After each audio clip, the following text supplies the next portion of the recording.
Happy Tuesday. Happy day after Labor Day. Came back to sweltering heat. And then I went to the park and chilled out in the shade and made the day out of it. It was kind of fun. And my hair needs to be done. September 2nd marks the start of September and fall. It's getting into fall time. I know we're still seeing the summer heat, which I think we're going to see for another few days. How are we going to get your home sold in the fall? Things to think about, right?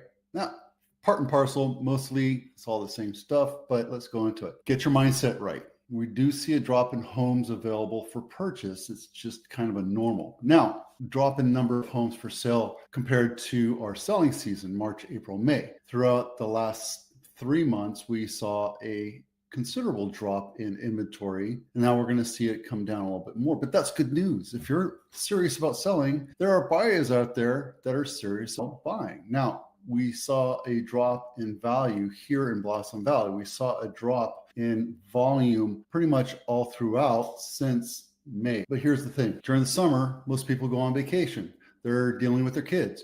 They're dealing with a lot of different things. It's hot out. The last thing they want to do is go out and shop. My sister, who's a broker in Vegas, does open houses every week, and she tells me she sees crickets for beautiful houses. She sees nobody showing up because it's too damn hot. So think about it this way. The weather will get better, and that means more people will come out. And FOMC is slated to reduce rates here in the end of September, and that's good news. Right? That means buyers will come back in droves, will attract more buyers because of rates, and the weather will be more pleasant. And granted, look, it's less than 100 degrees, right?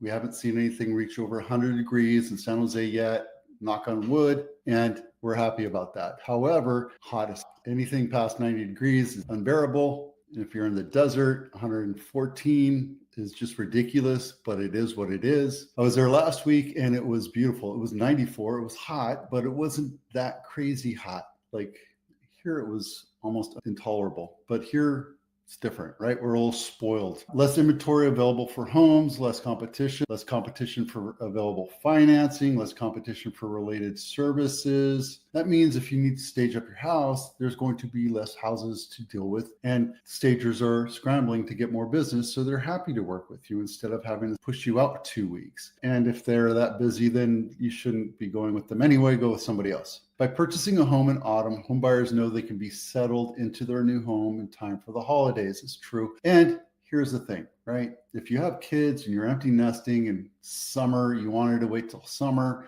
and all of a sudden the market tanked, now's your time to try it again. Hopefully you've waited 30 days to reset the days on market, and then you put it back on market, and now you have a whole set of new buyers out there. So get your house ready to go, start getting the cleaners out, dusting off the windows and screens, and get your home ready to sell again. There you go. I'm really struggling with this because this is since April.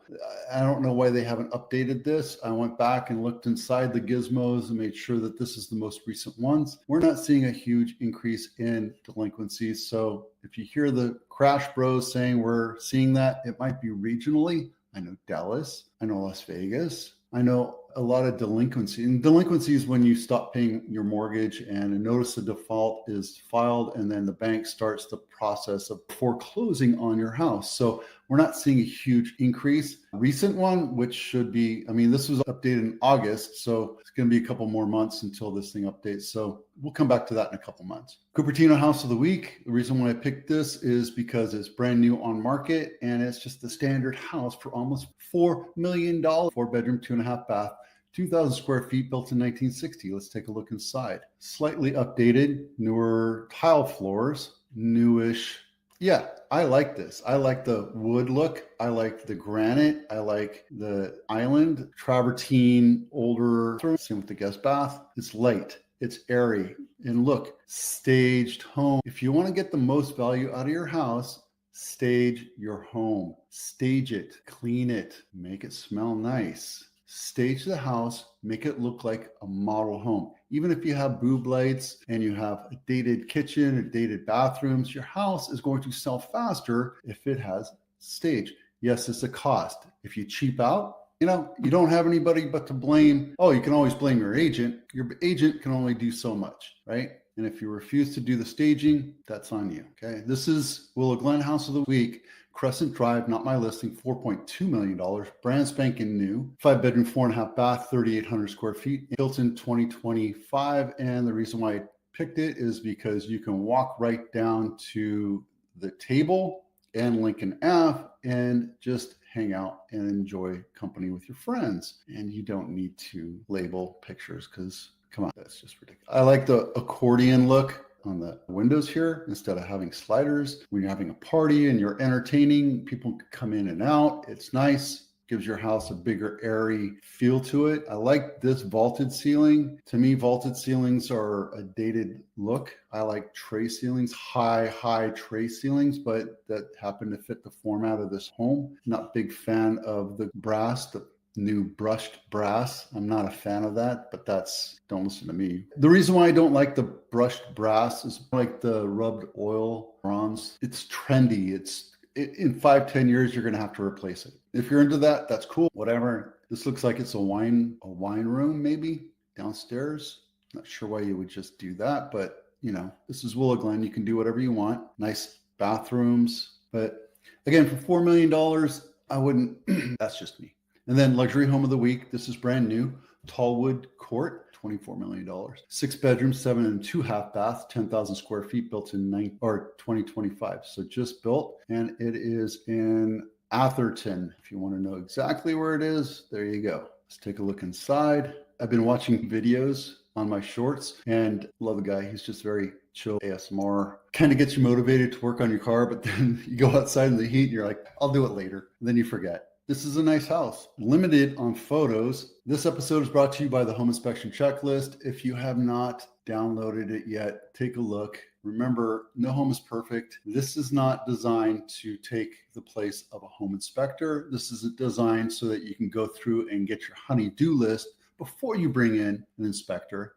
Get it done, knock through it, have your handyman, landscaper, painters take care of all the little things that you see, and then bring the inspector in, have them give you a nice clean report, because clean reports are always good, and disclose everything that you did to repair it. There you go. This week's Santa Clara highs and lows. This is the highest sold home in Santa Clara County. This is Lorena Lane, sold for 91.5 at 98% of list price. Yep. And then this one right here is McGraw Ave in Morgan Hill, sold for exactly 100%. Took 13 days to sell. And the value is not even in the land. I don't know why anybody would buy this other than maybe they want to tear it down. And I mean, it's almost a quarter acre, so I could see that, but not much to this house. It's old, dingy, tear down. They're probably going to just tear it down. Let's take a look at the highest list price to sales price ratio. Start at 2.5, sold for 3.2 for 120, almost 129%. And this is Timlot Court in Palo Alto. $3.2 million, 3-bedroom, 2-bath. There you go. Guys, I'm telling you, if you list your house low, the market will tell you what the house is worth, period. Because if you don't, like this one right here, you wait 60 days, get frustrated and pissed off. You want to be a market maker, you better have a very nice house in order to be a market maker. Otherwise, you're wasting everybody's time. This is in Saratoga. Originally listed at $9 million, dropped it down to 7.5, and somebody took advantage and took another $1 million off. And this sold for 72% of the original list price. Ego. The seller says it's worth $9 million. You put it on the market for $9 million. The agent didn't do the right thing for the seller, and he conceded and said, well, we can try, but after a few days, we need to drop it down and see what it's really worth. I hate to tell you this, but the truth is your house isn't worth what you think it is. Your house is worth what buyers are willing to pay for it. And if you have your house on market for 30, 60, 90 days, you still don't have offers, your agent has done everything that they normally do to sell your house.